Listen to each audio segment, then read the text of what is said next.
বলে বান্দারে আমি আল্লাহকে ভয় কইরা যারা গুনার কাজ ছেড়ে দিবি আমি আল্লাহ রাব্বুল আলামিন তোদেরকে একটা জান্নাত দিব না আমি আল্লাহ তোদেরকে দুইটা জান্নাত দিয়ে দিব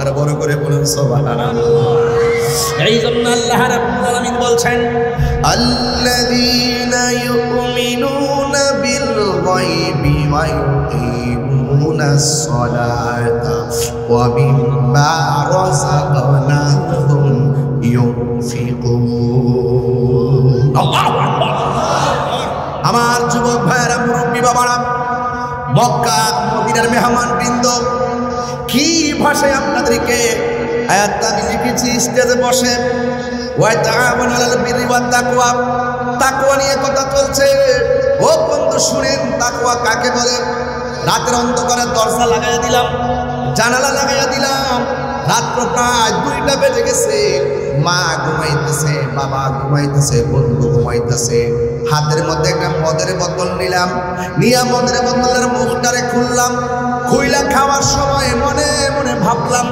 এখন সবাই ঘুমাচ্ছে আমার মা আমাকে দেখবে না আমার বোন আমাকে দেখবে না আমার পরিবার আমাকে দেখবে না বন্ধু জানবে না দরজা জানালা সব লাগাই দিলাম মদ খাইলে কেউ আমারে বাধা দিবে না মুখের মধ্যে মদটা নেওয়ার সময় হঠাৎ করে তার মনের ঘরে উকি মেরেছে আমাকে পৃথিবীর কেউ না দেখলেও আমাকে একজন দেখতেছেন জবান খুলে বলুন তিনি কে ওই আল্লাহকে ভয় কইরা মদের বোতলটারে দিল বাইরা মাটির মধ্যে ফালাইয়া দিছে আমার নবী কয় যারা আল্লাহকে ডরাইয়া গুনার কাজ ছাইরা দে আমার আল্লাহ তাকে হাসরের ময়দানে আরশে আজিমের নিচে ছায়া দিয়ে দিবে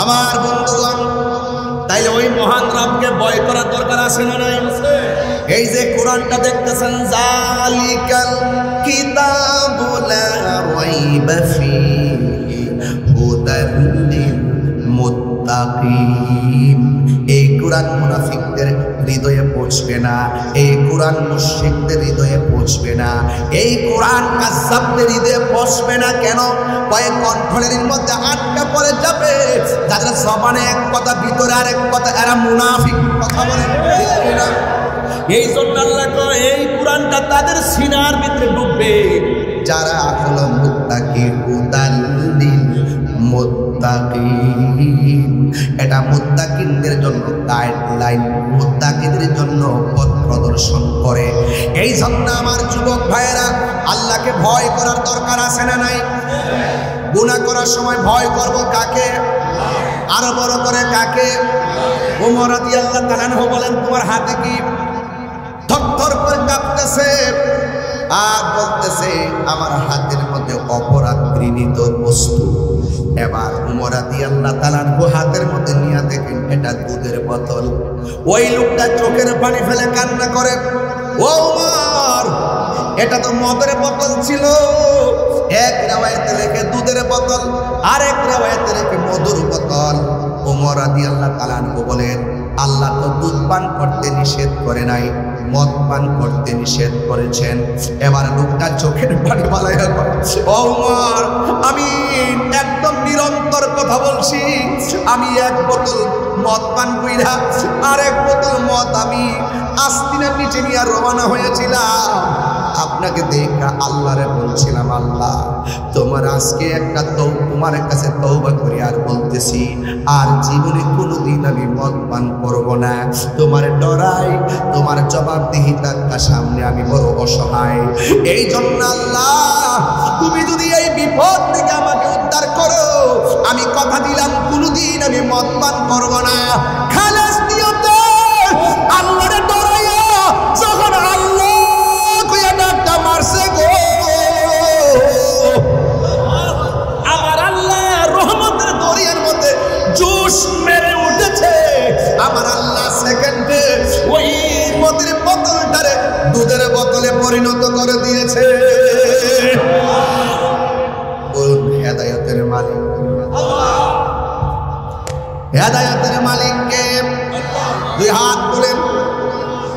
বলেন, একটা স্লোগান তোলেন।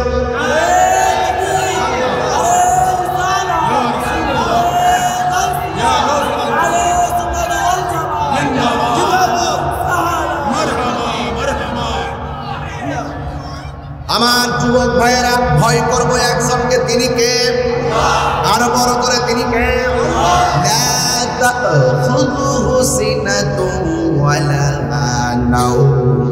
আল্লাহ হলো তিনি যার তন্দ্রা নাই, যার নিদ্রা নাই, যার তন্দ্রা নাই নিদ্রা নাই, তিনি হলো খালেক।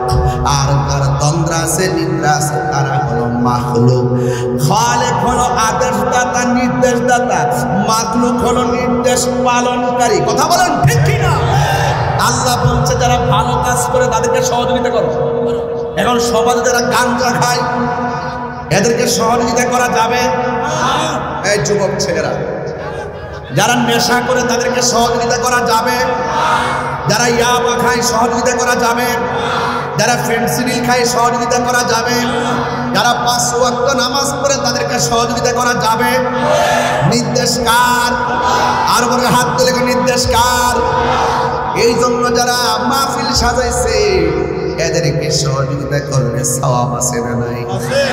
আল্লাহ বলে যারা পুণ্যের কাজ করবে তাদেরকে সহযোগিতা করো। এই জন্য এখানে যদি কনসার্ট হতো, এখানে যদি কোনো ধরনের বেহায়াপনা হতো, এদের ব্যাপারে আল্লাহ পরের আয়াতে সতর্ক করে দিলেন, হুজুর ওয়ালা তাআবানু আলাল ইসমি ওয়াল উদওয়ান। আল্লাহ বলেন যারা গুনার কাজ করবে, যারা সীমা লঙ্ঘন করবে এদেরকে সহযোগিতা করা যাবে না? বলেন যাবে? যাবে। তাইলে এই জন্য হালাল এবং হারাম পার্থক্য আছে না নাই? হালালের সঙ্গে হারাম মিশ্রিত হতে পারবে? আমি আল আসবাব ওয়ান নাযায়ের বলতে পড়েছি আমাদের স্টুডেন্ট লাইফে, ইজা ইজতিমাউল হালাল ওয়াল হারাম গলাবাল হারাম। যখন হালালের সঙ্গে হারাম একত্রিত হয় তখন হালালটাও হারামের হুকুম রাখে। এই জন্য যুবক, কোনোদিন বন্ধু বানাইলে হারামখোরকে বন্ধু বানানো যাবে না। কথা বলেন না? বন্ধু বানাইতে হবে আল্লাহ ওয়ালাকে। ঠিক কিনা বলেন? এই মাহফিলে যারা এসেছেন আমরা পারস্পরিক বন্ধু হয়ে এসেছি। কথা বলেন ঠিক কিনা? এই জন্য আল্লাহ রাব্বুল আলামিন বলেন, ও পৃথিবীর মানুষ, তোমরা সীমা লঙ্ঘন করিও না। ইন্নাল্লাহা লা ইউহিব্বুল মুতাদিন। আল্লাহ রাব্বুল আলামিন সীমা লঙ্ঘনকারীকে ভালোবাসে না। এই জন্য জুলুম করা যাবে? এই জুলুম করা যাবে? মব ভায়োলেন্স করা যাবে না। এবং আমাদের মুসলমানিত্বের জলাঞ্জলি দিয়ে আমাদের ঈমান আকীদাকে ভ্রান্ত মতবাদের কাছে বিক্রি করা যাবে? ডলার খেয়ে কালার পাল্টানো যাবে? আমার সমাজের অনেক মানুষ আছে যারা নিজেদেরকে বিক্রি করে দেয়, যারা ডলার খেয়ে কালার পাল্টায় ফেলে, যারা যায় মন্দির পিছনে রেখে মাথার মধ্যে টুপি লাগাইয়া প্রসাদ খায়া খায়া মুখ দিয়া বলে রোজার পূজা নাকি এক কথা। রোজার পূজা নাকি মুদ্রার এপিট আর ওপিট। যারা এই কথা বলে অন্তরের তাকওয়া কি হয়ে যায়? কথা বলেন, তাকওয়া কি হয়ে যায়? তাকওয়া নষ্ট হয় না? আপনি ওখানে যাবেন কেন? আমরা আহলে সুন্নাত ওয়াল জামাতের কনসেপ্ট ক্লিয়ার। এই দেশে হিন্দু বাস করবে, স্বাধীনভাবে বাস করবে, ওরা ওদের ধর্ম পালন করবে, ওরা ওদের পূজা করবে, আমরা তাদেরকে নিরাপত্তার ব্যবস্থা করব। যখন একটা পূজা উৎসব হবে, এটা তাদের ধর্মীয় বাৎসরিক প্রোগ্রাম, এটা তাদের ধর্মীয় সর্বোচ্চ জায়গা, ওখানে তারা সরাসরি শিরকাতের প্রচার করে প্রদর্শন করা হয়। আমি মুসলমান হিসাবে সেখানে গিয়ে তাদেরকে বুকে আঘাতে পারি না। ওরা নিজেরাও এখন ডিস্টার্ব ফিল মনে করে, বেঙ্গলটা ঠিক আছে, আমরা পূজার ডিস্টার্ব করতেছে। ওরাও মনে করতেছে যে এতদিন আসতে কোথায়, এখন কোথায় থেকে আসছ? কই কিছু না, ঝুট বুঝি না, টুট বুঝি না, কুট বুঝি না, ভুট বুঝি। আর কথা কোন ঠিক না রে? কুটু বুঝি না, ঝুটু বুঝি না, কি বুঝি? ভুট। সাবধান। তাকওয়ার ওয়াজ করতেছি, ওই সত্যকে সত্য বলে বলা, মিথ্যাকে মিথ্যা বলে তুলে ধরা, এটার নাম তাকওয়া। খোদার ভয় যার হৃদয়ে থাকবে সে কখনো কাউকে পরোয়া করে না। আমাকে তো বহুত হুমকি দেন, অনেক মামলা টামলা, আমি বলছি আমি অপরাধ করি নাই। আমার হাতে যদি হাত ধরা পড়াতে হয়, আমি যে অপরাধী ঘরের ভিতরে প্রমাণ করে নিতে হবে। 3 মাস আমাকে রাখার পরে বলবেন যে আমি অপরাধী না, আমাকে জামিনে মুক্তি দিয়ে দিবেন, তাহলে 3 মাসে খাড়াইলেন সেটা জরিমানা দেন। সবার এক পাল্লা মাপবেন না, সবার এক পাল্লা মাপবেন না যে মামলা করে আমি বাইকে যাবো। তাহির হুজুর বাইকে যাওয়ার প্ল্যান না। আপনি মিথ্যা মামলা দিবেন, এক তদন্ত ছাড়া আপনি মামলা হাতে নিয়ে নেবেন, নেওয়ার পর আমাকে নিয়ে ঢুকায় রাখবেন 5 বছর, 3 বছর, 3 মাস। আমি পরিষ্কার কথা বলতে চাই, সাবধানতার সাথে বলতে চাই, law is no respect to the person. এই জন্য আপনাকে বলছি, আবারও বলছি, সুন্নিরা এই দেশের শান্তিপ্রিয় মানুষ, কোনো অপশক্তির ফান্দে করে সুন্নিদেরকে ডিস্টার্ব করবেন না। কথা বলেন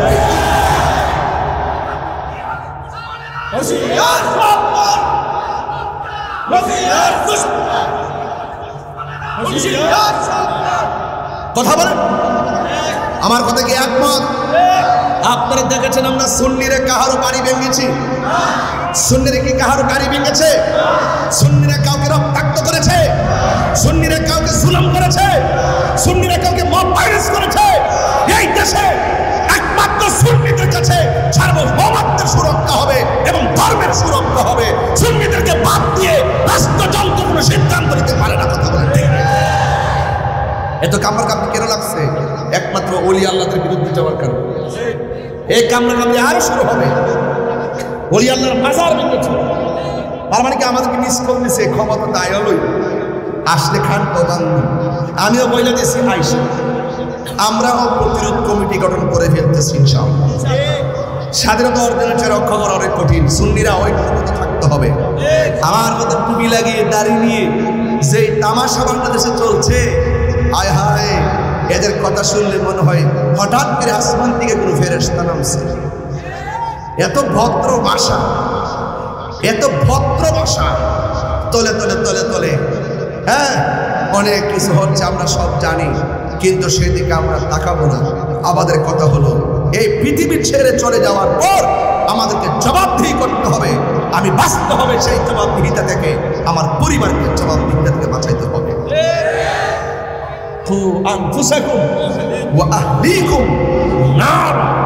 আমাকে বাঁচতে হবে, আমার প্রতিবেশীকে সতর্ক করতে হবে, তারা যেন ওই অপশক্তিদের ফাঁদে পা না দেয়। কথা বলেন ঠিক কিনা? জনম আল্লাহকে স্মরণ করি, আমরা অসুবিধা আছে? তুমি রহমান, তুমি মেহেরবান। সবাই একটু হাত তুলে বলেন পতাকা বানাদের মালিকের জন্য। তুমি রহমান, তুমি মেহেরবান, অন্ধ গাহে না শুধু তোমার গুণগান, বোঝে ও বোঝে না তব শান। তুমি রহমান, তুমি মেহেরবান। জনম জনম যদি গাহি তোমার মহিমা শেষ হবে নাহি। কন্যা আল্লাহু আকবার। জনম জনম যদি গাহি তোমার মহিমা শেষ হবে নাহি। দয়া করো মায়া করো, ওহে দয়াবান, তুমি রহমান, তুমি মেহেরবান, তুমি রহমান, তুমি মেহেরবান। অন্ধ গাহে না শুধু তোমারি গুণগান। কষ্ট হচ্ছে আপনাদের? অন্ধ গাহে না শুধু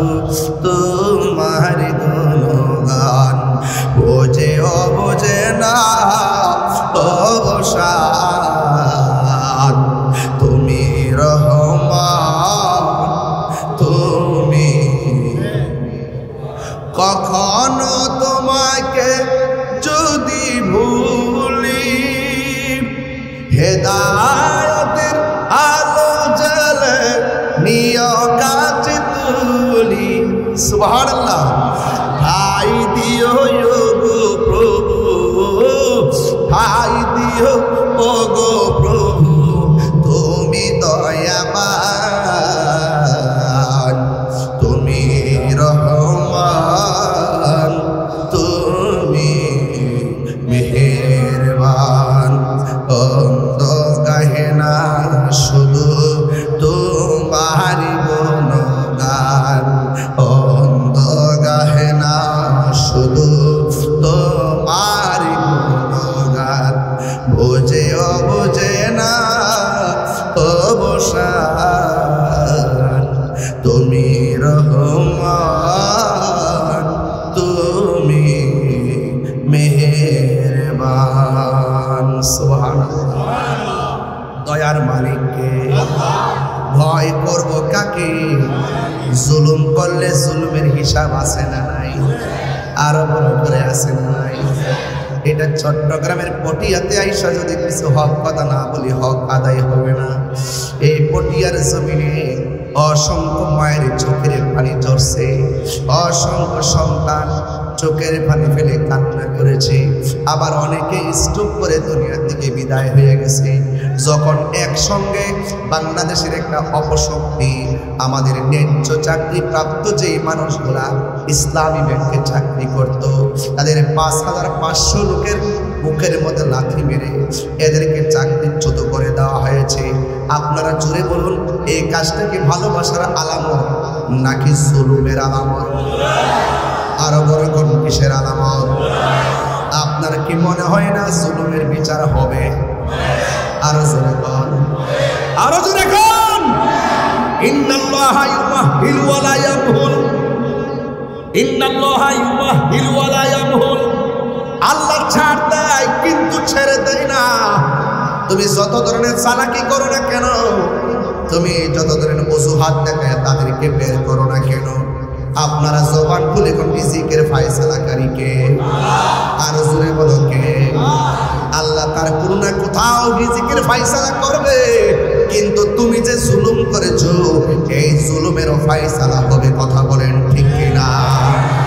ইনশাআল্লাহ এটার বিচার হবে, ইনশাআল্লাহ হবে কিনা বলেন?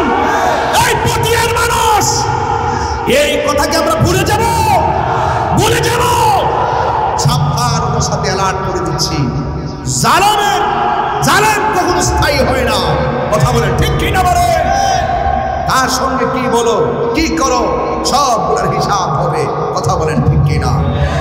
চট্টগ্রাম বারোয়াউলিয়ার যায়, সেখানে তাদের সঙ্গে যদি লাল ছাপ করে কোনো অপশক্তি প্রদর্শন করা হয়, ইনশাআল্লাহ ওই অপশক্তিকে আমরা ঈমানী শক্তি দিয়ে একদিন উড়িয়ে দেব ইনশাআল্লাহ। আরো বড় করে বলেন ঠিক কিনা বলেন? আমি গতকাল চন্দনায় এসে বলেছি, আজকেও বলছি, আমি তীব্র নিন্দা এবং ঘৃণা ভরে ওদের সিদ্ধান্তকে প্রত্যাখ্যান করছি। আর আমি দাবি জানাচ্ছি, এরা বাংলাদেশের নাগরিক, ওরা এই দেশে বেশি আসে নাই। এই দেশে একটা মানুষের সঙ্গে জুলুম করার আগে যেই ব্যক্তি তার চোখের দিকে তাকিয়ে, মনের দিকে তাকিয়ে গরিব হতে পারে না। কথা বলেন ঠিক কিনা বলেন? দেশের প্রতি দরদ লাগবে, দেশের মানুষের প্রতি ভালোবাসা লাগবে। কথা বলেন ঠিক কিনা? আজকে কি সেই ভালোবাসা আপনারা দেখতেছেন? শুধুমাত্র বোঝাই ইসলাম ইসলাম। আরে বেটা ইসলাম কারে কয়? এটা তো 14 গোষ্ঠী জানে। কথা বলেন, ইসলাম তো আমরাও চাই। আমরা কি চাই না? ইসলাম দিয়ে আমার ঘরটা চলুক আমি চাই না? ইসলাম দিয়ে আমার জীবনটা চলুক চাই না? ইসলাম দিয়ে আমার সমাজ চলুক চাই না? আজকে এই মাহফিলগুলো কিসের অংশ? এই মাহফিলগুলো ইসলাম প্রতিষ্ঠিত করা, ইসলামের অনুমতি ঘরে ঘরে পৌঁছানো একটি আলামত, একটা নিদর্শন, একটা পদক্ষেপ। কি বুঝাইতেছে আমরা? ইসলাম ইসলাম। আরে বেটা ইসলাম ইসলাম করো। যারা বাংলাদেশে ইসলাম আনছে তারা দিয়ে আইসাই 90টা মাজার ভাঙা দিয়েছে। সিন্নি খাইলেন কার দ্বারা, মোল্লা চিনলেন না। এই দেশে ইসলাম মানে কার উসিলা, ইসলাম চিনলেন না। একটা নিন্দাও তো জানাতে দেখলাম না। আমাদেরকে শিরিক শিরিক কয়, মুশরিক মুশরিক কয়, মাজার পূজারি কয়। এই দেশ থেকে শিরিক তুলতে হবে। তোমরা জানো না আমরা বলি আল্লাহর মাজারে গিয়ে আমরা শিরিক করি না, বলি আল্লাহর মাজারে গিয়ে বলি আল্লাহর উসিলায় জিয়ারতের মাধ্যমে আল্লাহর সঙ্গে পীড়িত করি।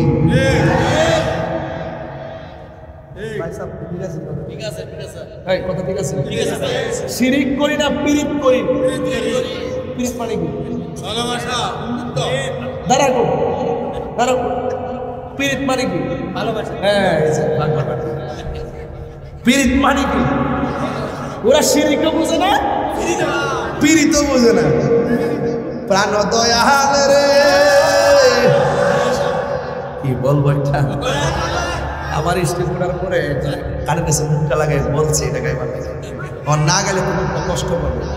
এক লোক যদি বদুয়া দেয় জীবন শেষ হয়ে যাবে। কথা বলে ঠিক কিনা? প্রাণ দয়াল রে, গৃহস্থেরা দলে দলে হাঁস মুরগি কতই পালে, সন্ধ্যা হলে ডাক দিয়া লয় ঘরে।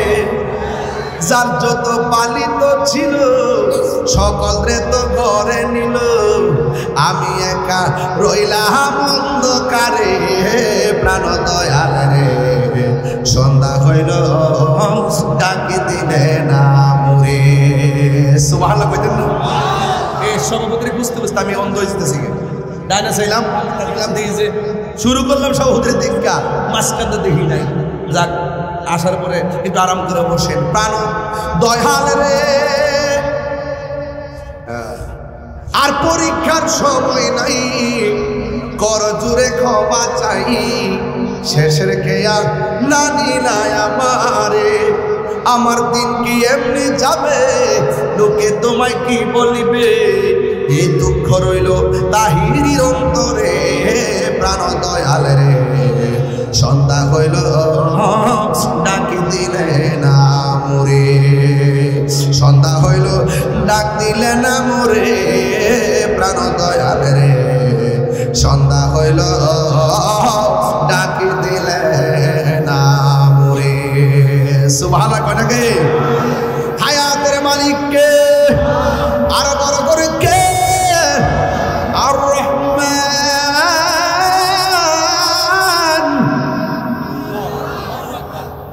আল্লামাল কুরআন খালাকাল ইনসান আল্লামাহুল বায়ান।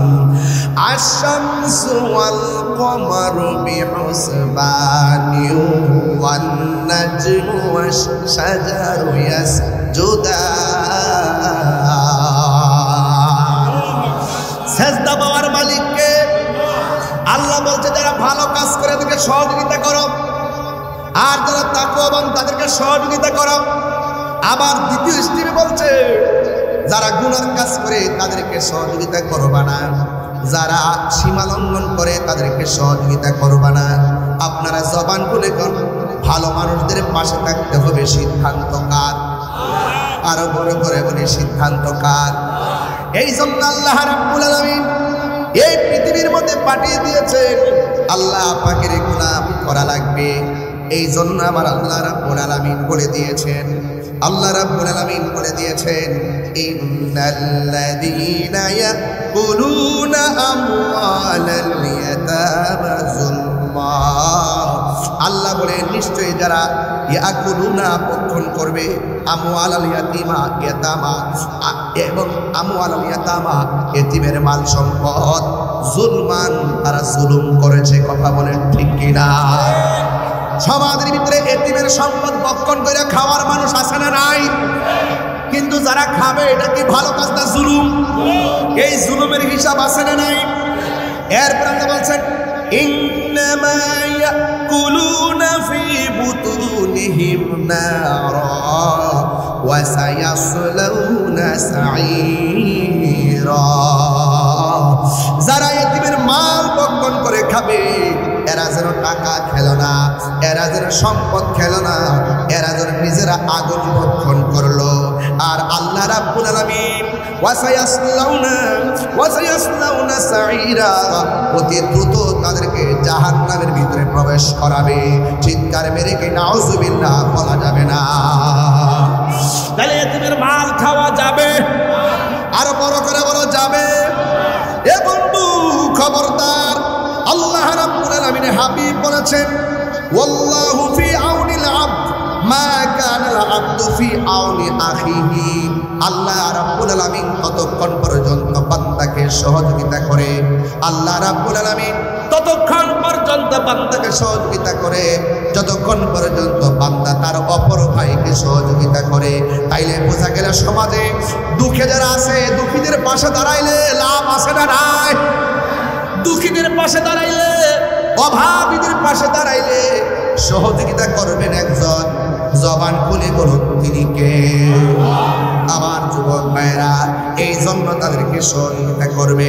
আমার বন্ধুগণ, আল্লাহর হাবিব সাল্লাল্লাহু তাআলা আলাইহি ওয়াসাল্লাম বলেছেন ইন্নাদ-দীনান নাসিহা, ইন্নাদ-দীনান নাসিহা, ইন্নাদ-দীনান নাসিহা। ও বন্ধু, দিন কারে বলে জানো নি? দিন হলো এমন একটা নসিহত, অন্যান্য মানুষের কল্যাণে কথা বলার নামই হলো দিন। অন্যান্য মানুষকে সহযোগিতা করার নামই দিন। অন্যান্য মানুষকে মানবতা করার নাম হলো দিন।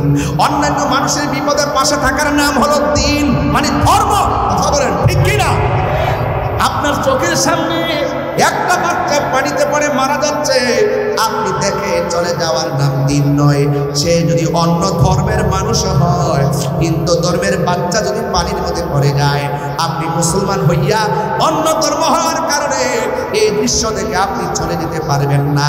আপনি যদি লাভ দিয়ে তাকে যদি ওখান থেকে উদ্ধার করে দেন, এটার নাম হলো দিন। হিন্দুর বাড়িতে আগুন লেগেছে, ওই আগুন দেখে তামাশা করার কোনো সুযোগ নাই। বলা হচ্ছে সে যেই ধর্মের হোক না কেন, বিপদে পড়ে গেলে ওর পাশে দাঁড়ায় যাবে। এটাই হলো দিন। 32টা দাঁতের ভিতরে জিহ্বাটা যেমন নিরাপদ, তোমার কাছে অন্য ধর্মের মানুষগুলো এইভাবে নিরাপদ রাখার নামই হলো দিন, ইসলাম। কথা বলেন ঠিক কিনা? আমরা তো দিন বুঝি না, আমরা ধর্ম বুঝি না, আমরা শুধুমাত্র ধর্মের নামে অপব্যাখ্যা বুঝি। আমরা ধর্মকে মানুষের কল্যাণে ইউজ করি না, আমরা ধর্মকে নিজের স্বার্থের জন্য ব্যবহার করি। দেখবেন বান্ডেল একটা বাড়াইয়া দেন, দুয়ার ভাষা পাল্টে দেন। কিসের হারামখোর, কিসের সুদখোর, কিসের ঘুষখোর, কিসের দুর্নীতিবাজ, দেখবেন আপনি বান্ডেল বাড়াইয়া দেন, দেখবেন দুয়ার ভাষা পাল্টায় গেছে। কথা কি সঠিক? আরে কথা কি সঠিক? এই জন্য আল্লাহ রাব্বুল আলামিন কোরআনের মধ্যে খুব সুন্দর করে বলে দিয়েছেন আরাআইতাল্লাযী ইউকাযযিবু বিদ্দীন ফাযালিকাল্লাযী ইয়াদুল ইয়াতীম ওয়া লা ইয়াহুদ্দু আলা তাআমিল মিসকিন।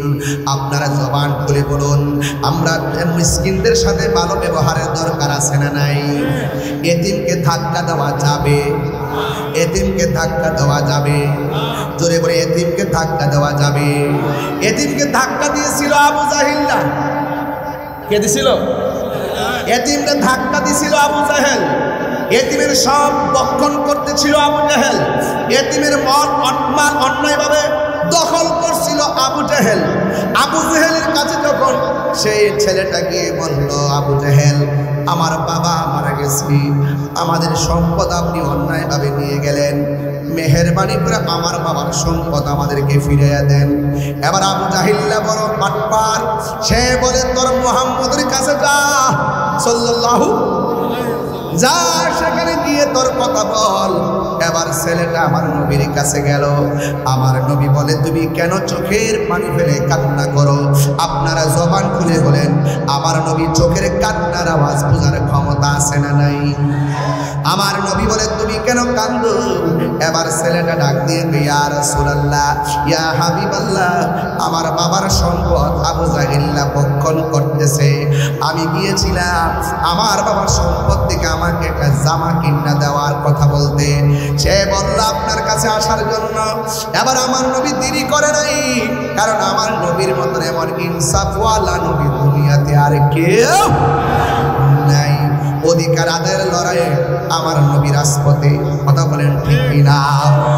আমার নবী ঘর থেকে বের হয়ে গেল, আর ওই দিকটা আবু জাহিল্লা সাঙ্গ পাঙ্গ নিয়ে তারা পরামর্শ শুরু করলো, আর বলতেছে ছেলেটারে মুহাম্মদ সাল্লাল্লাহু আলাইহি ওয়াসাল্লামের কাছে পাঠাইছি, এখন নবী যদি আমাদের কাছে এসে যায়, তোরা চারজন পিছন দিক দিয়ে আক্রমণ করবি, আমি সামনে দিয়ে আক্রমণ করব। আপনারা জবান খুলে বলেন আমার নবীটিকে হেফাজতের মালিক কে?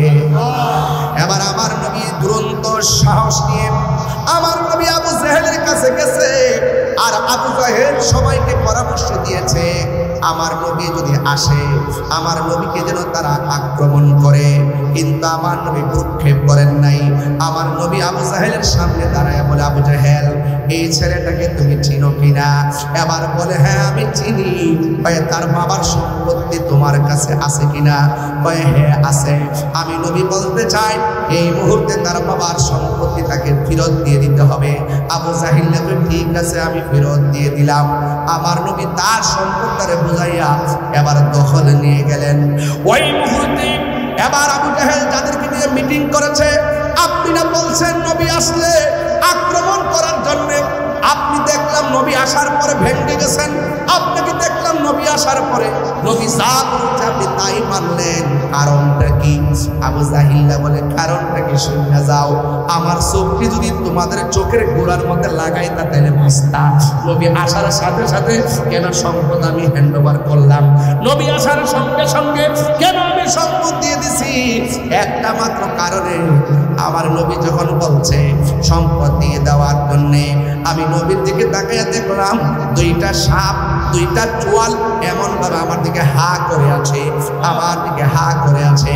আমি যদি ওই সময় না করতাম তাইলে আমাকে ওই সাপগুলো ভক্ষণ করে ফেলতো। চিৎকার মেরে আল্লাহু আকবার বলা যাবে না। এ আমার যুবক ভাইয়েরা, আমার মুরব্বী বাবাজিরা, আমার মুরব্বী বাবাজিরা, এবার আপনার নবী আমার নবী বলেন আল্লাহ রাব্বুল আলামিন আমাকে 6টা জিনিস দিয়েছে, 6টা মর্যাদা আমাকে দিয়েছে। পৃথিবীর কাউকে 6টা মর্যাদা দেয় নাই। এর মধ্যে একটা মর্যাদা হলো উতিতু বিজাওয়ামিল কালিমে। আল্লাহ রাব্বুল আলামিন আমাকে এমন ক্ষমতা দিয়েছেন যে কোনো ভাষায় যদি আমি নবীকে ডাক দেই, আমি নবী সব ভাষা বুঝার ক্ষমতা আল্লাহ দান করেছে। আরো বড় করে কোন সুবহানাল্লাহ। কি আপনি ভাই শিখছেন ভালো। আমার বন্ধুগণ অনুরোধ করে বলি, আমার নবী আপনার নবী বলেন আল্লাহ আমার আরেকটা মর্যাদা দিছে, এই মর্যাদা পৃথিবীর কাউকে দেয় নাই। কয়ে সেই মর্যাদা কি? কয়ে আদম নবীর জন্য একটা এরিয়া ছিল ইবাদতের, ইব্রাহিম নবীর জন্য একটা এরিয়া ছিল ইবাদতের, আর আমার আল্লাহ আমার মর্যাদা এমন ভাবে বাড়াইছে গো, আমার জন্য আমার উম্মতের জন্য কিয়ামত পর্যন্ত পুরা জমিনটারে মসজিদ বানায়া দিছে। আর জোরে জোরে কে আল্লাহু আকবার বলা যাবে না। বুঝছেন? ঠিক আছে, সব ঠিক আছে, আমি ঠিক পাইলে নিরালাহি গো নবী সামনে আসতো। আচ্ছা আচ্ছা, একটু বসে পড়ে। পাইলে নিরালাই গো নবী, পাইলে নিরালাই, বলো দুই কদমে চুমু খাবো, চরণে ধুলি মাখবো গাই। পাইলে নিরালাই গো নবী, পাইলে নিরালাই, পাইলে নিরালাই গো নবী, পাইলে নিরালাই। আমার নবী নূরের নবী, আমার নবী জিন্দা নবী, বলো আমার নবী, আমার নবী জিন্দা নবী। দয়া করে তাই গো নবী হাসরের বেলায়, বলো না দয়া হাসরের বেলায়। পাইলে নিরালাই গো নবী, পাইলে নিরালাই, পাইলে নিরালাই গো নবী, পাইলে নিরালাই, বলো দুই কদমে চুমু খাবো, চরণ ধুলি মাখ মাখিব গায়ে, পাইলে নিরালাই গো নবী, পাইলে নিরালাই, পাইলে নিরালাই।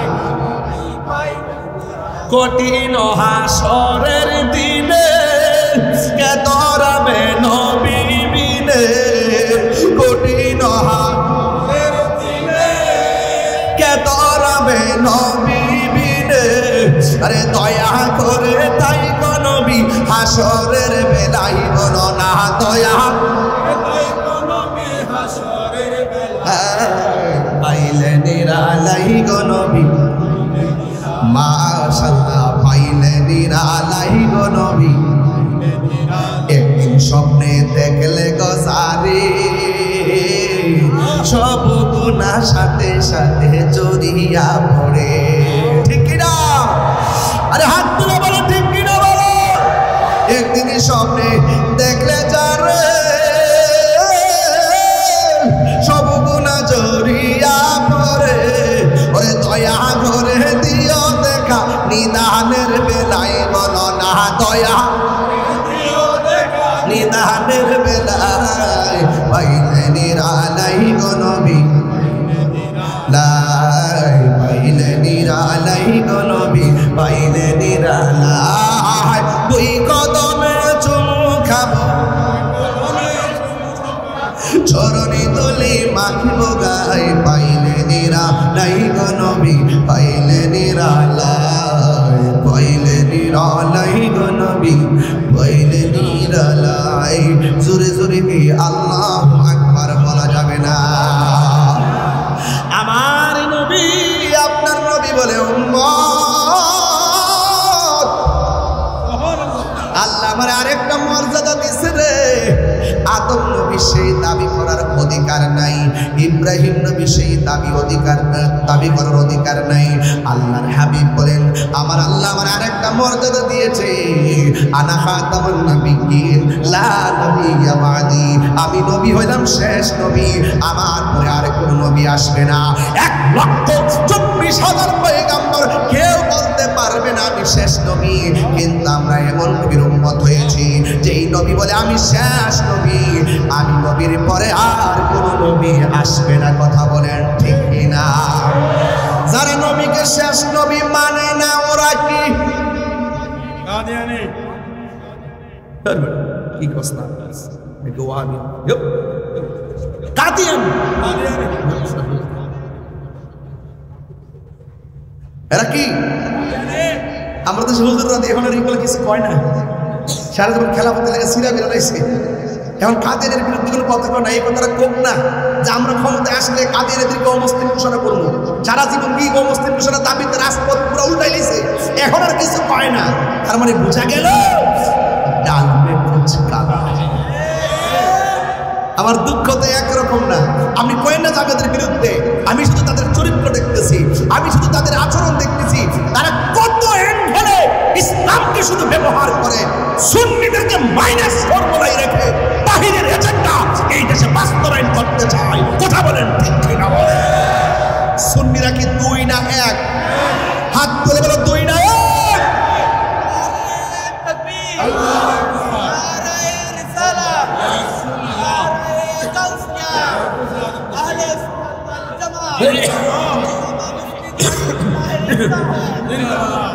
আল্লাহু আকবার বলেন। নবীর পরে কি নবী আসবে? আর নবীর পরে নবী আসবে? যদি কেউ দাবি করে তার কি ঈমান আছে? ওই যুগের পরে যুগ যারা নবী দাবি করছে, বন্ড মুসাইলামাতুল কাযযাবের বিরুদ্ধে সিদ্দিক আকবরের সেই সমরাস্ত্র এখন ইতিহাসের পাতায় আছে না নাই? এখনো বাংলাদেশে যদি কেউ উপেন্দ্রী সেই কথা বলে আমরা নবীকে শেষ নবী মানি না, আহলে সুন্নাত ওয়াল জামাতের পক্ষ থেকে ক্ষমতায় আসি আর না আসি তাদের বিরুদ্ধে যুদ্ধের ঘোষণা দিলাম।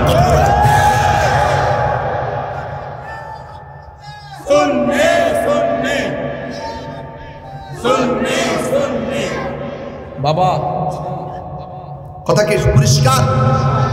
তাহলে যারা আল্লাহকে ভয় করে, যারা সৎ পথে আছে তাদেরকে সহযোগিতা করতে হবে। সিদ্ধান্ত কার? তাইলে আমরা কি মোল্লার কথা মানবো না আল্লাহর কথা মানবো? আরো বড় করে কার কথা মানবো? আরো বড় করে কার কথা মানবো? আমার বাবারা, আল্লাহর হাবিব সাল্লাল্লাহু আলাইহি সাল্লামকে আবু জাহিলটা যখন দেখলেন এইভাবে উঠছে নবীর পিছন দিক দিয়ে, আপনি বুঝেন না নবী কি জিনিস। 27টা যুদ্ধে নবী শরীর মুবারকে তলোয়ার নিয়ে মাঠে নেমে যুদ্ধ করেছে। ইসলাম শুধু খানকায় বসে থাকার নাম না, ইসলাম মাঠে মাঠে মাঝে মাঝে মাঠে নামার নাম। আমরা তো খানকা নির্ভর, বেশিরভাগ খানকা নির্ভর হয়ে গেছি। মনে মনে ভাবি যে আমি তো ভালো আছি, সব মরে যাক। এইগুলো আর করা যাবে না। আমাকে অনেকে বলে,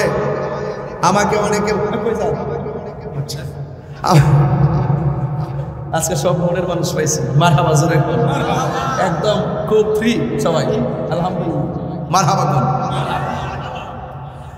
আমাকে অনেকে বলে হুজুর পরিস্থিতি তো বেশি ভালো না, আপনি একটু নরম ভাষায় কথা বললেন। আমি বলছি যে কি ব্যাপার, আপাতত একটু সত্যের ওয়াজ করেন না, আর উষ্টুসের ওয়াজ, দুর্নীতির ওয়াজ, এগুলো এখন আপাতত বাদ দেন, আর এর আর কিছু কইেন না। পরে আমি বললাম যে না ঠিক আছে, কইলে কি দিব, কইলে সমস্যা হইব। আগে তাইলে আপনি কাজ করেন, আপনি না কইয়া, আপনি তাদেরকে কিছু না বলিয়া আপনি 500 বছর বাচ্চা থাকবেন, আর আমি হকের পক্ষে কথা বলবো এবং অপশক্তির বিরুদ্ধে কথা বলবো। কিন্তু আমাদের মাঝে উপস্থিত হয়েছেন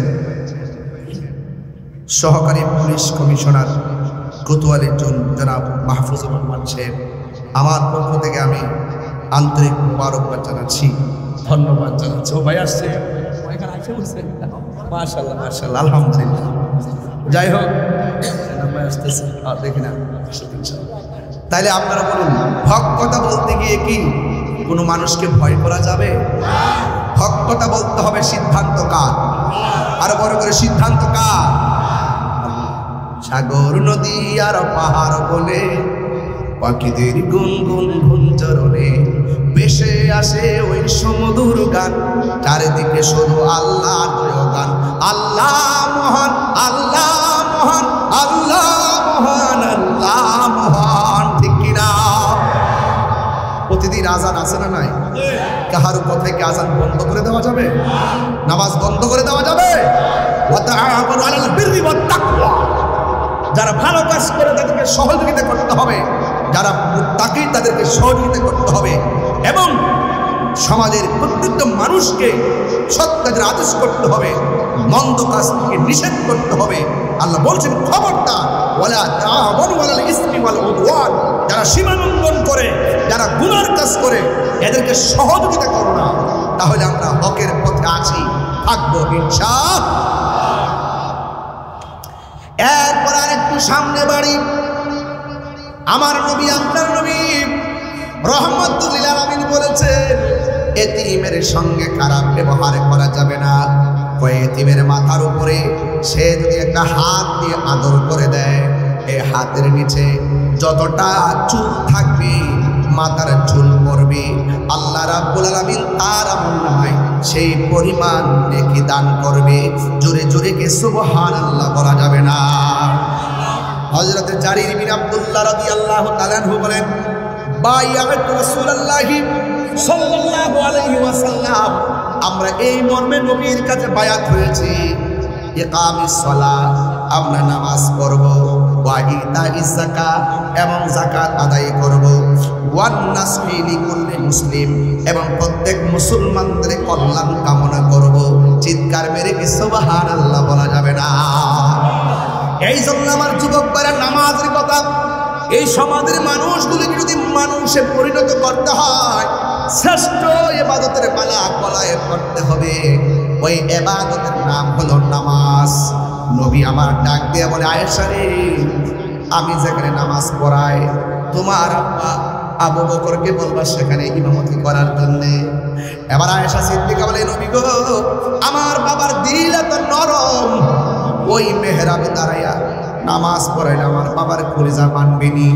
আমার নবী বলে, আয়েশা, তোমার বাবাকে বলবা যিনি অর্ডার করেছেন তিনি রহমাতুল লিল আলামিন। একটু দিলটা নরম করে দেন বাবার আমার। আবু বকর সিদ্দিক রাদিয়াল্লাহু তাআলা আনহু নবীর কথা শুনে মেহরাবের মধ্যে গিয়ে দাঁড়ায় গেল। আর আমার নবী হুজরা মুবারক থেকে জানালার পর্দাটা সরাইয়া একটু ভর করে উইটা চোখের পানি ফেলে কান্না শুরু করলেন। আয়েশা ডাক দিয়ে কয়, ইয়া রাসূলুল্লাহ, নবী গো, আপনি নামাজে পাঠাইলেন, আপনি অসুস্থ, কিন্তু আপনি কেন নামাজের দৃশ্য দেখে চোখের পানি ফেলে কান্না করেন? আমার নবী, আপনার নবী বলেন, আয়েশা, এই চোখের পানি দুঃখের পানি না রে, এই পানি হলো আনন্দের পানি। দেখছো নি আমার আবু বকর মেহরাবে দাঁড়াইছে, আবু বকরের পিছনে কেমনে মানুষ লাইন ধরে দাঁড়ায় গেছে। আমি নবী বলে দেই রে, কিয়ামত পর্যন্ত আমার আশেকরা এইভাবে মেহরাব তারে পাহারা দিয়া রাখবে। জোরে জোরে কে সুবহানাল্লাহ বলা যাবে না। এরপর আমার নবীর মন মানে না। আজকে ছেলেরা আজান দিলে ক্যারাম বোর্ড খেলে, আজান দিলে নামাজ পড়লে মসজিদের মধ্যে বসে বসে তারা ক্যারাম বোর্ড মসজিদের মধ্যে নামাজ পড়ে আর দোকানের মধ্যে বসে বসে আড্ডা মারে। আজকে তো আমি মসজিদে এসে মাগরিবের নামাজ পড়াইলাম, মাগরিবের নামাজ পড়ে আমি হুট করে বের হয়ে গেছি, আর দেখলাম বাহিরে অনেকগুলা মানুষ ঘুরে। কেন রে ভাই, ঘুরলেন কেন? আপনার কি মরণের ভয় নাই? এখানে নামাজ পড়ে আর আপনি দোকানে আড্ডা মারেন। আপনি কি জানেন না এক ওয়াক্ত নামাজ ছাইরা দিলে কত শাস্তির সম্মুখীন হওয়া লাগবে? আমার নবীজি ইমামতের দায়িত্ব দেওয়ার পরেও মন মানে না। দুইজন সাহাবীর কাদের মধ্যে হাত মুবারকটা রাইখা কদম মুবারকটা খেসরাইয়া খেসরাইয়া মসজিদের ভিতরে ঢুকে গেছে। সিদ্দিক আকবর টের পাইয়া ইমামতের জায়গায় সেরে দিছেরি। আমার নবী ঘরের ভিতরে দাঁড়িয়ে কয়, আয়েশা, আয়েশা সিদ্দিকা কে জানেননি? মুফসিরিন রাওয়ায়াতকারীদের মধ্যে 7 জনের মধ্যে আয়েশা সিদ্দিকা একজন। আবু হুরায়রা হলো 1 নম্বর, আয়েশা সিদ্দিকা মহিলাদের মধ্যে একজন। আবু হুরায়রা রাদিয়াল্লাহু তাআলা 5374টা হাদিস বর্ণনা করেছেন। আর হযরত আয়েশা সিদ্দিকা আমার নবীর কাছ থেকে 2210টা হাদিস বর্ণনা করেছেন। এই পৃথিবীর মধ্যে একটা মা, একটা মহিলা, যেই মহিলাকে আল্লাহ সালাম দিয়েছেন ওই মহিলার নাম মা খাদিজা। সুবহানাল্লাহ। কেন? আর আমার নবী, আপনার নবী, এই পৃথিবীর মধ্যে একটা নারী নবীর জবান মুবারক থেকে হাদিস মুবারক শুনলে দ্বিতীয়বার শোনা লাগে নাই, সাথে সাথে মুখস্থ হয়ে যেত। ওনার নাম হইল হযরতে আয়েশা সিদ্দিকা, যাকে আমার নবী মহব্বত করে হুমায়রা ডাকতো। হুমায়রা, হুমায়রা শব্দের অর্থ হলো লাল সুন্দরী। আমার নবী ডাকতো হুমায়রা হামরা আহমারুল। জোরে কন্যা সুবহানাল্লাহ। আয়েশা সিদ্দিকা একদিন আমার নবীকে প্রশ্ন করে, নবী গো, আপনাকে একদিন আয়েশা সিদ্দিকাকে প্রশ্ন করা হয়, ইয়া আয়েশা, আপনি তো নবীর সঙ্গে ঘর সংসার করেছেন, নবী দেখতে কেমন? নবী কেমন সুন্দর? আয়েশা সিদ্দিকা বলেন, নবী যখন হাসি দিতেন নবীর দন্ত মুবারকের নূরের আলোতে আকাশের চাঁদের আলো লজ্জা পেয়ে যেত। আল্লাহু আকবার বলে না। এরপর আয়েশা সিদ্দিকা প্রশ্ন করা হয়, আয়েশা, নবীর চরিত্রটা কেমন ছিল? এবার আয়েশা বলে, গোটা কোরআন শরীফটাই হলো আমার নবীর চরিত্র। কোরআনে যেমন জের জবর, নক্তার মধ্যে কোনো ভেজাল নাই, অস্বীকার করলে ঈমান নাই। ঠিক আমার নবীর চরিত্রের ভিতরেও কলঙ্কের কোনো দাগ নাই। ওই নবীর চেহারাটা কেমন? আয়েশা কয়, পৃথিবীর মানুষ ইউসুফ নবীর দেখা মিশরের মেয়েরা ফল কাটতে যায় আঙ্গুল কাইটটা ফালাইছে, টের পাই নাই। ওই মজলিসে যদি আমার নবী যাইতেন, ওই মহিলারা ফল কাইটা আঙ্গুল তো দূরের কথা, আমার নবী এত সুন্দর, আমার নবীর চেহারা মুবারক দেখা দেখা তাদের কলিজা কাইটা টুকরা টুকরা কইরা ফালাইতো, যার নাম পরিমাণ কোনো টের পেত না। আল্লাহু আকবার।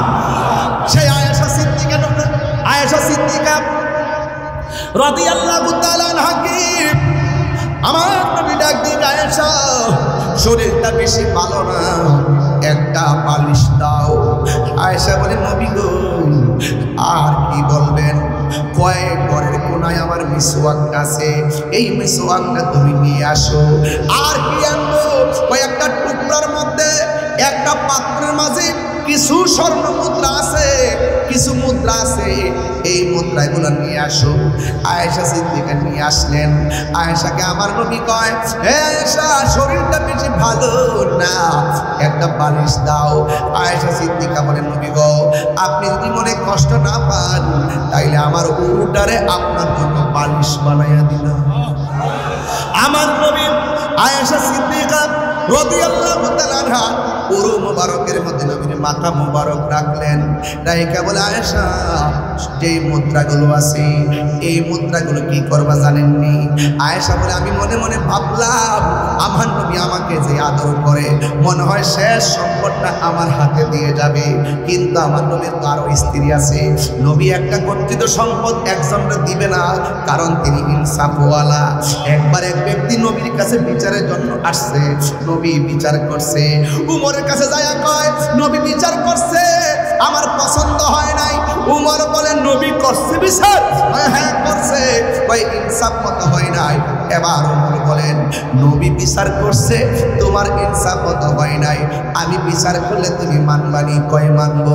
তাইলে যেখানে নবী বিচার করে, নবীর বিচার ইনসাফওয়ালা বিচার যারা মানে না, আমি উমরের বিচার হলো দেহ থেকে কল্লা আলাদা করে দিবা। আল্লাহু আকবার। তাইলে কিভাবে আমার নবীকে ধারণ করতে হয়?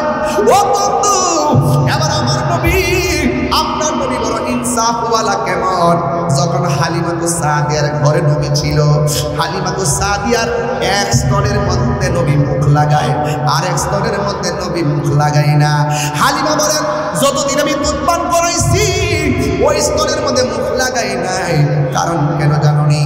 দুধ পায় আছে, আমি একটা খাইলাম, আমার দুধ পায়ের জন্য আরেকটা রাখলাম।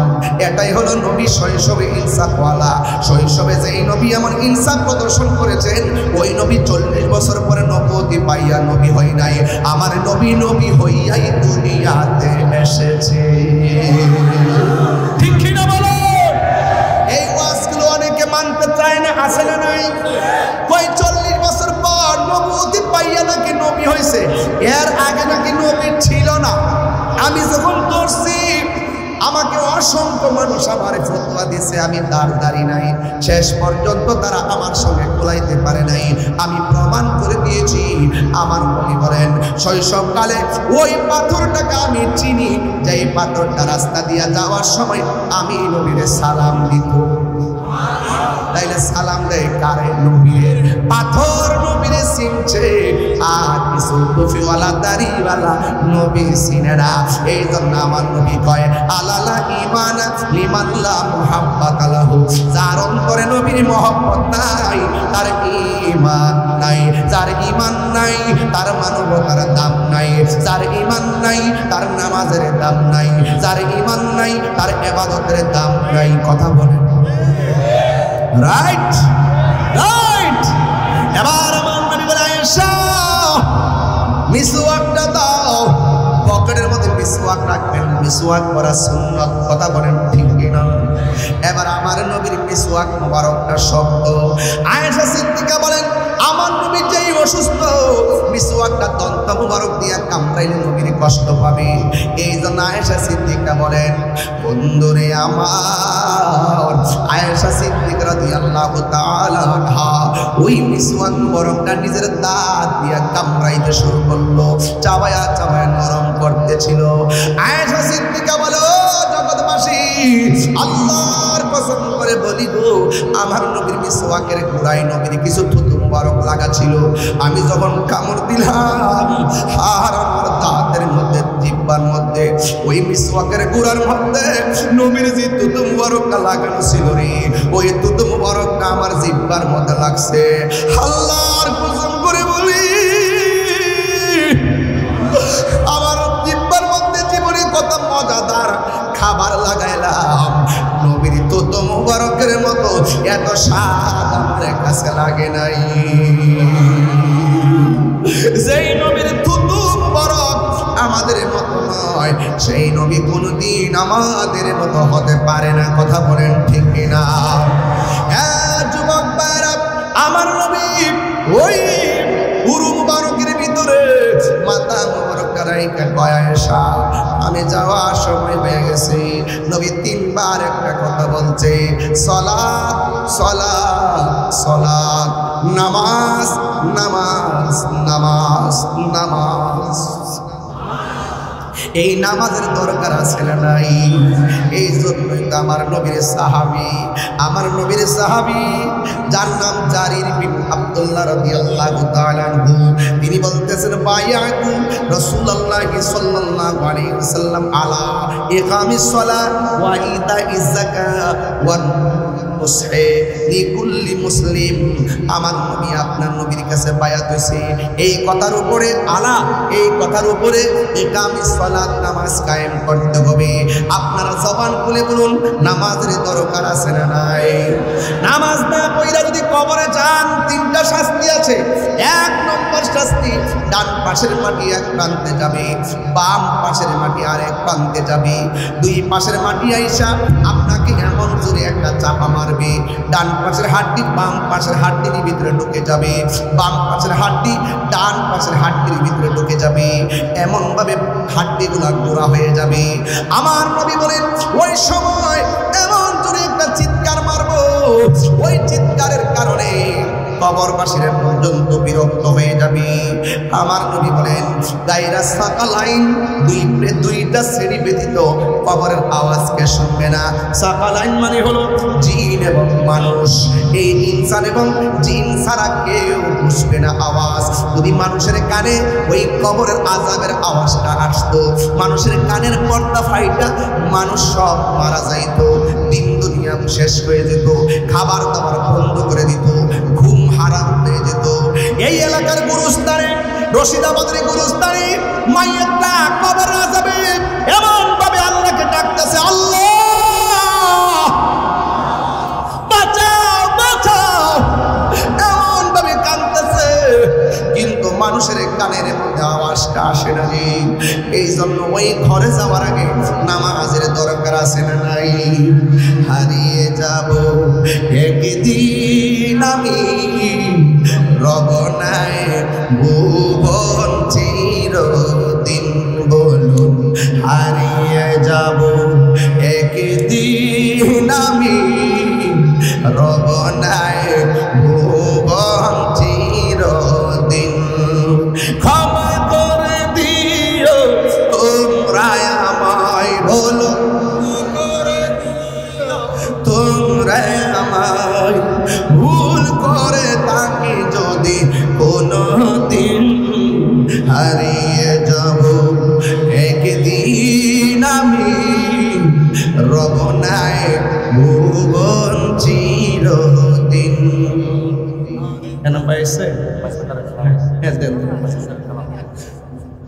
আসুক না, একটু মাইকটা ঘোষণা করেন, একটু মাইক না, আসুক আসুক। বাঁশি বাগানে বাগ বলে অসুবিধা বলে সম্মান।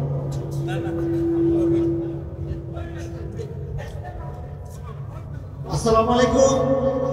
এখন আমাদের মাঝে উপস্থিত হয়েছে আপনাদের জনপ্রিয় নেতা, পটিয়ার মাটি মানুষের নেতা, বিএনপির দক্ষিণ জেলার সাবেক সিনিয়র যুব আহ্বায়ক জনাব এনামুল হক এনাম ভাই, জনাব এনামুল হক এনাম ভাই, এই মাহফিলে আসার জন্য আমরা রশিদাবাদের পক্ষ থেকে আপনাকে শুভেচ্ছা ও অভিনন্দন জানাচ্ছি। আমাদের কাছে উপস্থিত হয়েছে চট্টগ্রাম দক্ষিণ জেলা জিএসসি সংসদের সভাপতি মাইনুল আলম টিপন। ধন্যবাদ সবাইকে।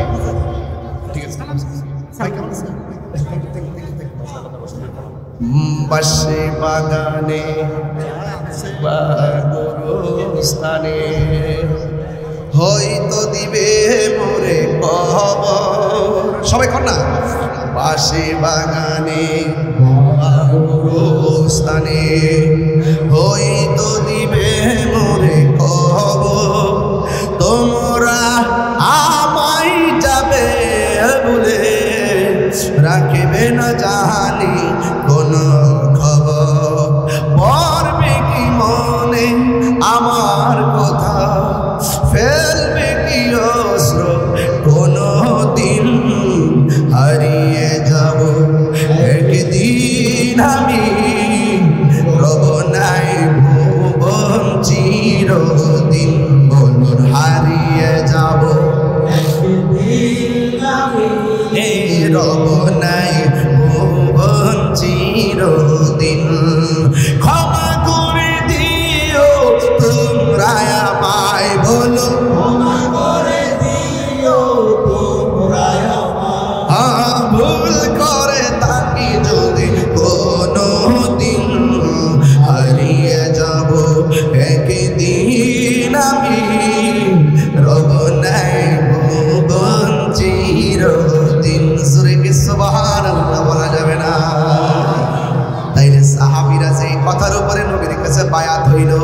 বার 83 বার কোরআনের ভিতরে নামাজের কথা বলেছেন। আল্লাহ বলেন ইন্নাস সালাতা তানহা আনিল ফাহশাই ওয়াল মুনকার।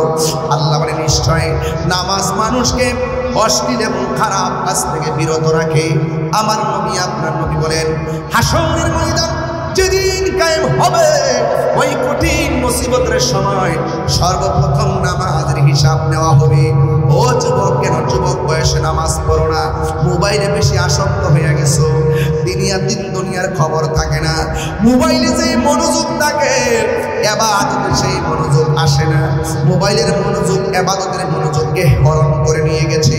এই জন্য যুবক যৌবনকালে ইবাদত করার ব্যাপারে আমার নবী বলেন যারা যৌবনকালে বেশি ইবাদত করবে হাশরের ময়দানে আমার আল্লাহ রাব্বুল আলামিন তাদেরকে আরশে আজিমের নিচে ছায়া দিয়ে দিবে।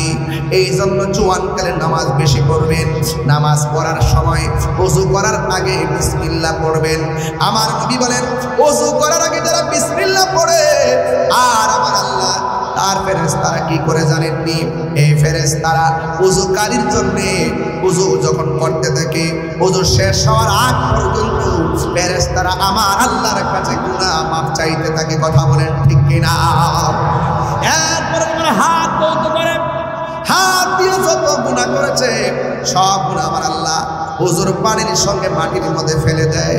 যখন মুখটা ধৌত করে কুলি করার সময় গড়গড় করে কুলির পানি ছাড়ে আর তার গুনাহগুলো কুলির পানির সঙ্গে আল্লাহ মাটিতে ফেলে দেয়।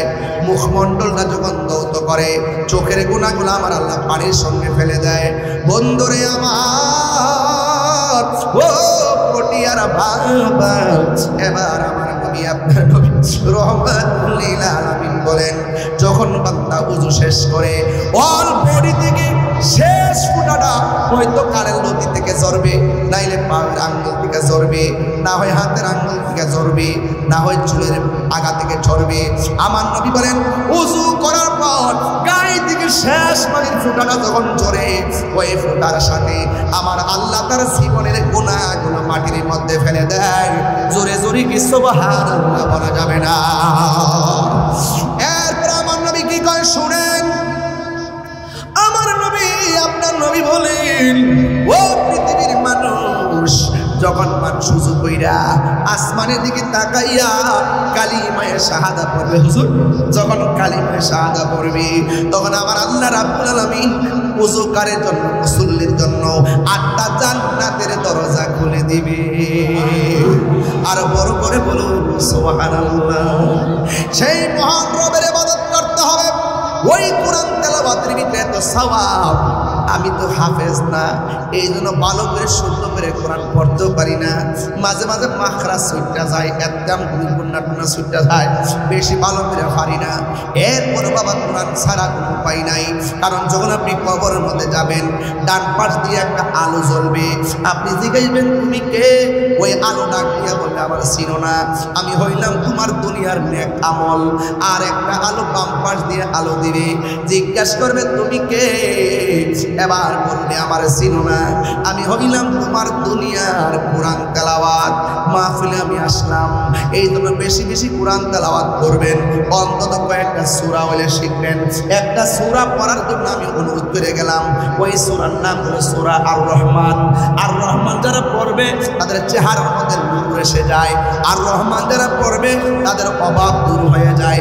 আর রহমান যারা দিনে রাইতে পড়বে আমার আল্লাহ তার রিজিকের দরজাটা তালা খুলে দেয়। এই মাহফিলের সৌন্দর্য করতে যাইয়া স্কুলের মধ্যে মরহুম আহমদ শফি সাহেব এই স্কুলটা প্রতিষ্ঠা করলেন। ওই স্কুলের মধ্যে জারবাতি লাগাইলেন মাহফিলের সৌন্দর্যের জন্য, আবার সুন্দর করে ডেকোরেশন করলেন সুন্দরের জন্য। একটা মাহফিলকে সুন্দর করতে যাইয়া লাইটিং করলেন, একটা মাহফিলকে সুন্দর করতে যাইয়া মাহফিল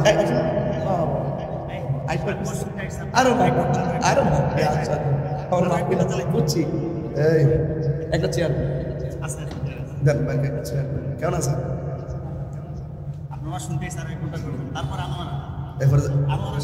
বুঝতে পারছি, ঠিক আছে ঠিক আছে।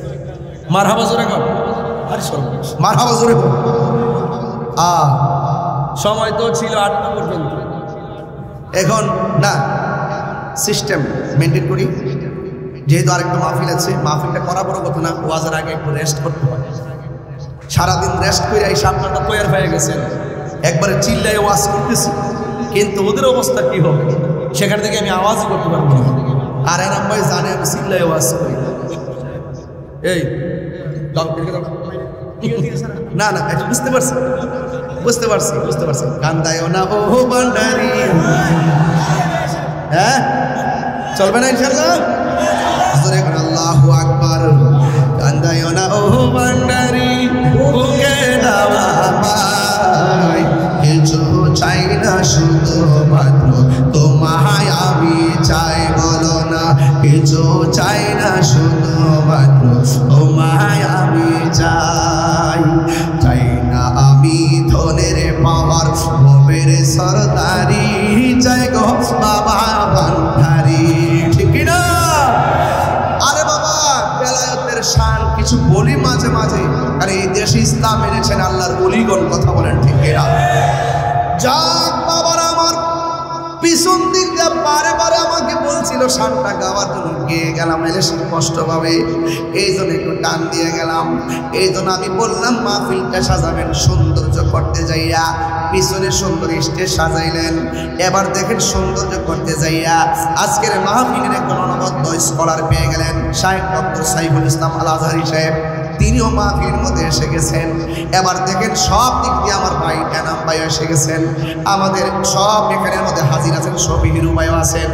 একের পর এক অনেকগুলো মানুষ দাওয়াত করেছেন শুধু মাহফিলের শোভা বর্ধনের জন্য। আর সেই মানুষ যেই পথে চলবে, এই জন্য আমার আল্লাহ একটা গাইডলাইন দিয়েছেন, একটা সংবিধান দিয়েছেন। আমি শুরুতে বলছিলাম ওই সংবিধান নাম হলো কোরআন। এত বিশাল বড় কোরআন আল্লাহ সাজাইছে, আমার আল্লাহ কোরআনের একটা সৌন্দর্য সাজাইছে। মাহফিলটার সৌন্দর্য করতে যাইয়া যেমন ভাবে সব করলেন, আল্লাহ কোরআনের সৌন্দর্য হিসাবে একটা সূরা নাজিল করেছেন। এই সূরাটার নাম হলো সূরা আর রহমান। এই আর রহমানটাই হলো কোরআনের সৌন্দর্য। জোরে কোন সুবহানাল্লাহ। আল্লাহ রাব্বুল আলামিনের হাবিব বলেন সূরা আর রহমান যারা তেলাওয়াত করবে এদের জন্য 7টা জাহান্নামের দরজা বন্ধ করে দেওয়া হবে, এদের জন্য 8টা জান্নাতের দরজা খুলে দেওয়া হবে। এই জন্য যুবক নামাজ পড়বেন, নামাজটার সাথে তেলাওয়াতের ওতপ্রোত জড়িত। এই জন্য সহিহ শুদ্ধভাবে কোরআনটা পড়া লাগবে। কোরআন যদি না পড়েন, গত পরশু দিনে ওয়াজ করেছি, এই কোরআনের একটা অক্ষর যদি কেউ তেলাওয়াত করে একটা সওয়াব দেওয়া হয়, কিন্তু এই সওয়াবটারে আমার আল্লাহ 10 গুণ বাড়ায়া দেয়। জোরে জোরে কি সুবহানাল্লাহ বলা যাবে না? এই জন্য নামাজ পড়বেন। আমার নবী আপনার নবী বলেন কবরে বেনামাজির 2 নম্বর শাস্তি হলো এই কবরের ভিতরে জাহান্নামের আগুনের হাওয়া ঢুকায়া দেওয়া হবে। দুনিয়ার আগুন যত গরম, এর চাইতে 70 গুণ গরম হবে সেই আগুনটারি, এই হাওয়াটা এত গরম হবে। আর কবরের ভিতরে আপনার হাতুড়ি দিয়ে এমনভাবে আঘাত করবে, জীব যা আছে সব আওয়াজ শুনবে। কায়রা সাকলাইন 2 শ্রেণীর মানুষ, 2 শ্রেণী ছাড়া। 1 নম্বর হলো জিন, আরেক নম্বর হলো মানুষ। জিন এবং মানুষ শুনবে না কেন? কারণ জিন এবং মানুষের হিসাব হবে। ভাই হিসাব হবে কেন? ভাই আল্লাহ রাব্বুল আলামিন জিন এবং মানব জাতিকে ইবাদতের জন্য বানিয়েছেন। আল্লাহ রাব্বুল আলামিন বলছেন ওয়া মা খালাকুতুল জিন্না ওয়াল ইনসা ইল্লা লিয়াবুদুন। আল্লাহ বলেন আমি মানুষ এবং জিন জাতিকে সৃষ্টি করেছি আমার ইবাদতের জন্য। সেই দিন আর রহমানের তাফসীর পড়তে যাইয়া দেখলাম খলাকাল ইনসান। এই খলাকাল ইনসান বলতে গিয়া মুফাসসিরিন নাম লিখতেছেন আল্লাহ যে মানুষকে সৃষ্টি করেছে কিসের উদ্দেশ্যে সৃষ্টি করেছে? একটা মাত্র উদ্দেশ্য, বান্দা আল্লাহর গোলামি করবে, আল্লাহর ইবাদত করবে, বান্দা আল্লাহকে স্মরণ করবে, আমার আল্লাহও বান্দাকে স্মরণ করবে। জুরি জুরি কি সুবহানাল্লাহ বলা যাবে না? বান্দা কেন ইবাদত করবে না? One নাজমু ওয়াশ-শাজারু ইয়াসজুদান, one নাজমু ওয়াশ-শাজারু ইয়াসজুদান। গাছ এবং তারকা সব আল্লাহকে সেজদা করেছে। এই জন্য মানুষ সৃষ্টি সেরা জীব, সেজদা করা লাগবে। আমার নবী আপনার নবী বলেন, যারা ফজরের নামাজ আদায় করবে তাদের চেহারার মধ্যে আমার আল্লাহ রহমতের নূর দিয়ে দিবে। আল্লাহু আকবার বলেন না কেন? যদি আপনি নামাজ না পড়া হাসরের ময়দানে উঠেন, হাসরের ময়দানে সর্বপ্রথম নামাজের হিসাব নেওয়া হবে, নামাজের হিসাব নেওয়া হবে। এই জন্য আমার বাবারা, আফদালুল ইবাদাতুস সালাত, সর্বোত্তম ইবাদত হলো নামাজ। আজকে থেকে ওয়াদা করেন, রশিদাবাদের মানুষ ওয়াদা করেন, আজান হলে মসজিদে একামাত হলে একামাতের আগে দোকান বন্ধ করে মসজিদে যাওয়ার দরকার আছে না? না। আপনি যেই দোকানদারি করছেন রিজিকের তালাশে, সেই রাজ্জাক আমার আল্লাহ। কথা বলেন ঠিক কিনা বলেন? আপনি যদি নামাজ পড়া যদি আল্লাহর কাছে রিজিক তালাশ করেন, নামাজ পড়া যদি আল্লাহর কাছে গুনাহ মাফ চান, আমার আল্লাহ আপনার ডাক্তারের প্রতি তাড়াতাড়ি কবুল করবেন। আল্লাহ বলছেন, ও বান্দা ইস্তাঈনু বিস-সাবরি ওয়াস-সালাহ, তোমরা আমার কাছে সাহায্য চাও ধৈর্যের মাধ্যমে এবং নামাজের মাধ্যমে। এখানে নামাজের কথা বলার আগে ধৈর্যের কথা কেন বলেছেন? একটা মাত্র কারণ, নামাজ বড় বিনয়ভাবে পড়তে হয়। বিনয়ভাবে পড়তে গেলে আগে ধৈর্য থাকতে হয়। আস-সাবরু মিফতাহুল ফালাহ, ধৈর্য হলো সাফল্যের চাবিকাঠি। এই জন্য যুবক, যদি আল্লাহর প্রেমিক হতে চান, আপনাকে অভাব দিয়ে পরীক্ষা করা হবে, ভয় দিয়ে পরীক্ষা করা হবে, ক্ষুধামন্দা দিয়ে পরীক্ষা করা হবে, রোগ বিমার দিয়ে পরীক্ষা করা হবে, ওয়ানাকসিম মিনাল আমওয়াল, আপনার সম্পদের নুকসান দিয়ে আপনাকে পরীক্ষা করা হবে। সব পরীক্ষায় যদি আপনি পাশ করতে পারেন, তাইলে আল্লাহু আকবার, আল্লাহু আকবার। একটা কথা বলে রাখি, যদি আপনি সব পরীক্ষায় আল্লাহর উপরে অবিচল আস্থা রাখতে পারেন, আপনার হাতে বিজয়ের মালা আসবে। আপনি যদি মুমিন হন আর ধৈর্যশীল হতে পারেন, আপনার জন্য জান্নাতের শুভ সংবাদ। আল্লাহ রাব্বুল আলামিন বলছেন, মুমিন যারা তারা চিন্তা করে না, মুনাফিক যারা তারা গায়কে বাঁচানোর জন্য অনেক পথ অবলম্বন করে। আছে না নাই? আছে না নাই? এমনি না আছে, সিটাগাং আছে না নাই? আছে। ইসলামের ব্যবহার করে বাজান। এইভাবে আমাদের আজকের মাহফিলে যিনি এসেছেন জনাব মাহফুজুর রহমান সাহেব, সহকারী পুলিশ কমিশনার কোতোয়ালি জোন, আপনাকে আমার পক্ষ থেকে ধন্যবাদ দেই। আমাদের সুন্নিদের কনসেপ্টটা আপনারা মাঝে মাঝে খুব বেশি ধারণ করে রাখবেন, কারণ আমাদের বিপরীতে অনেক লোক অপব্যাখ্যা করে। আমরা নাকি মাজারে গিয়ে চেষ্টা করি, আমরা নাকি মাজারে গিয়ে পূজা করি। যারা আমাদেরকে মাজার পূজারি বলতে বলতে মুখ দিয়ে ফেনা করছে, ওদেরকে আল্লাহ ঘুরে নিয়ে মন্দির পূজারি বানাই দিচ্ছে।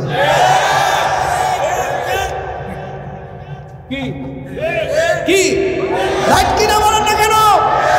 আমরা কি মাজার পূজা করি না, জিয়ারত করি? আরো আওয়াজ করে বলো, হাত তুলে বলুন, জিয়ারত করা কি হারাম না সুন্নাত? এই সুন্নাতকে যারা পূজার সঙ্গে তুলনা করে, এরা কোনদিন মুসলমান হতে পারে না। কথা বলেন ঠিক?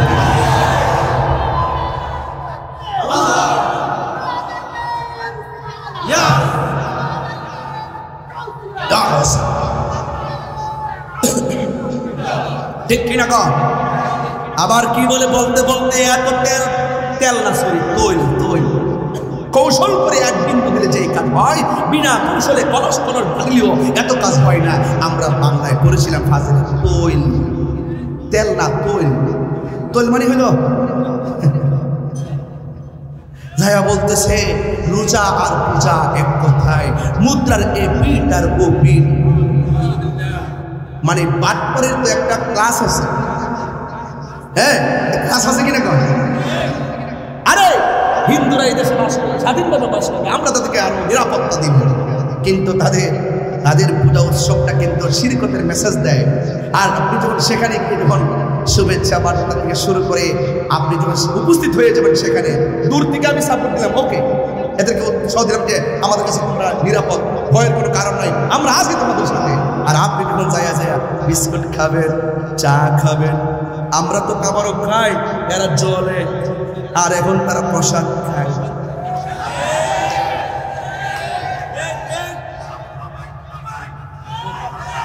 এরা কি মুমিন না মুনাফিক?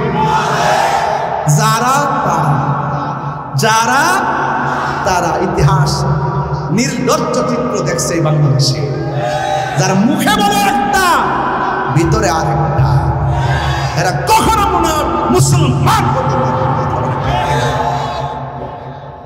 সাবধানতার সাথে বলছি, আমরা মাজারে পূজা করি, কি করি বাজান?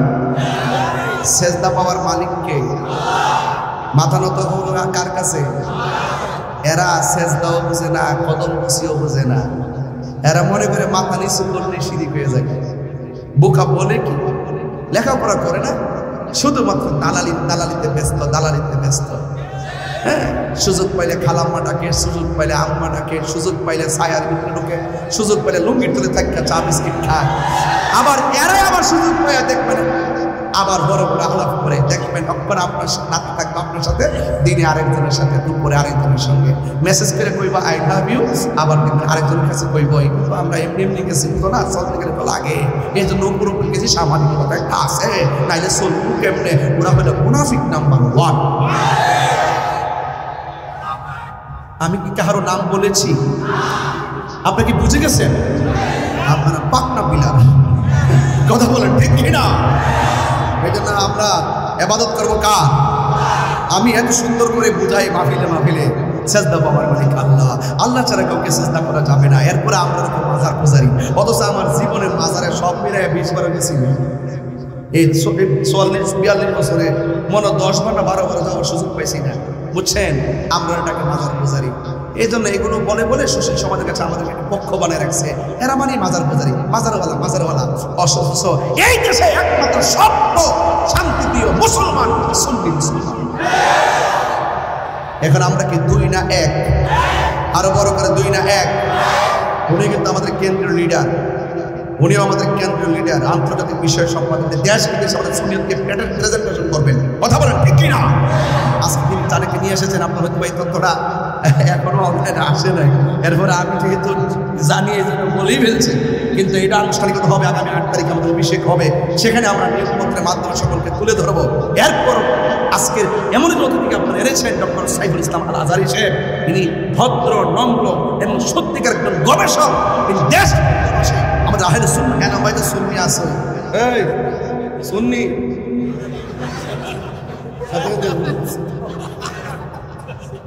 সুন্নি, তুমি কে আমি কে বুঝলেন? আমি গরম হইলে মাঠে গরম হয়ে যাবে, আমি হাসলে মাঠ হাসে, হাতটা কাঁদে। এটার নাম ইসলাম। কথা কন, ঠিক কিনা? বলেন, তুমি কে আমি কে, তুমি কে আমি কে। বাস, আমরা সুন্নি জনতা। আমরা কি জনতা? সুন্নি জনতা। শব্দটা বড় দেশের জন্য, ধর্মের জন্য প্রাসঙ্গিক। কথা বলেন, ঠিক কিনা? আল্লাহ আমাদের সকলকে বোঝার তৌফিক দান করুক, আমিন কোন। ওই ভাত মোবাইলটা দিছে, এরপর আমি নাত রাসূলের গায়া শেষ করি ইনশাআল্লাহ। এবার একটু কালেকশন করব। কি করবো জানেন? একটা ছেলে হাত তুললে বলে, হুজুর আজকে থেকে ওয়াদা করলাম, আমি রশিদাবাদের মানুষ, আমি এই মসজিদে 5 ওয়াক্ত নামাজ পড়বো। আজকে আমি অনেক লোক দেখছি বাইরে ঘুরতেছে, এই ঘোরার আমি পছন্দ করি নাই। একটা লোক হাত তুললে বলে, হুজুর আমি 5 ওয়াক্ত নামাজ পড়বো এই মসজিদে। নতুন নামাজি যারা আগে পড়ছেন তারা না। একটা ছেলে হাত তুলে তো দেখি যে 5 ওয়াক্ত নামাজ পড়বেন কে আছে? একটা হাত তুলে, একটা ছেলে হাত তুলে দেখে যায়। একটা ছেলে কই কই না, সবাই পরে এই জন্য বলেন আর কি, বুঝছি আমি কি এটা বুঝি না? সবাই যে পরে সেটিং করতেছি এই নাম্বারে সেটিং করতেছি। এই হাত তুলছেন না মানে সবাই পরে নাকি? হ্যাঁ, এই গত 3 দিন আগে মাহফিল করছিলাম কোথায়? বিবির বাজারে। জিজ্ঞেস করছিলাম কে কে গাঞ্জা খান, হাত তুলে। সত্যিকার অর্থে আমি কথা বলার বললাম যে গাঞ্জা খান আজকে হাত তুলে বলেন যে আর খাইতাম না।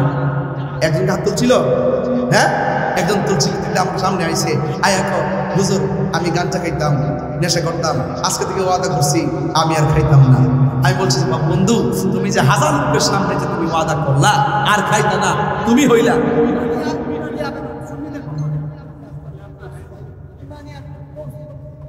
বাবা রে বাবা, শরীরে তেল হইল না। একটা দারুণ একটা আবেদন করছে, আজান আজান আজান কি শুনবেন নাকি আপনারা? আজান হবে আজকে মসজিদে, আজকে আজান হবে না, আজান হবে মসজিদের ভিতরে। তবে 2টা কলি বলবো, তবে গৌসে কমিটি বলছে তো হুজুর কেবলার একটা রুহানি ফয়েজ তো আছে, কথা কোন ঠিক কিনা গো? আচ্ছা তাহলে তাইলে আমি দুইটা কলি বলবো, তবে বলার আগে ওই কথাটা বলছি। সে আয়েশা বলতেছে হুজুর আমি আজকে ওয়াদা করলাম আমি নেশা করবো না। তা আপনারা বলুন তো, সে যে এতগুলো লোকের সামনে ওয়াদা করলো বা এই যে হাত তুললো, এটাকে সে অন্যায় করছে? দুষ করার পরে যে স্বীকার করে সেই লোকটা ভালো, আর দুষ করার পরে যেটা চাপাবাজি করে এটা সবচেয়ে খারাপ, কতক্ষণ ঠিক কিনা? এই জন্য আপনারা সবাই 5 ওয়াক্ত নামাজ পড়বেন, বাজার নামাজে যাবেন। আমাকে দিয়েছিলেন সামাজিক বিষয় নামাজ পড়ার জন্য, আমি কিন্তু মোটামুটি ভালো অনেক কথা বলছি, শুধু অনেক অনেক বলছি কি ওই যে আমার আয়াত লিখছিলাম, ওয়া তাআওয়ানু আলাল বিররি ওয়াত তাকওয়া ওয়া লা তাআওয়ানু আলাল ইসমি ওয়াল উদওয়ান। ভালো কাজ যারা করবে এদেরকে সহযোগিতা করতে হবে, যারা তাকওয়াবান আল্লাহওয়ালা পরহেজগার এদেরকে সহযোগিতা করতে হবে। ওয়া লা তাআওয়ানু আলাল ইসমি ওয়াল উদওয়ান, যারা সীমা লঙ্ঘন করে এবং গুনার কাজ করে মন্দ কাজ করে এদেরকে সহযোগিতা করা যাবে। যারা যারা যারা বলে পিটোপি এগুলো খেয়াল রাখবেন, এগুলো ভালো মানুষ না, এগুলো শুধুমাত্র জাস্ট এই বাংলাদেশের সাধারণ মানুষকে একটু ধোঁকা দিয়ে বোকা বানাতে চায়, কথা বলেন ঠিক কিনা? দেশকে যারা ভালোবাসে, ধর্মকে যারা সঠিকভাবে ধারণ করে, এদের সাথে আপনারা থাকবেন। আল্লাহ যেন আমাদের সকলকে বোঝার তৌফিক দান করেন। আমি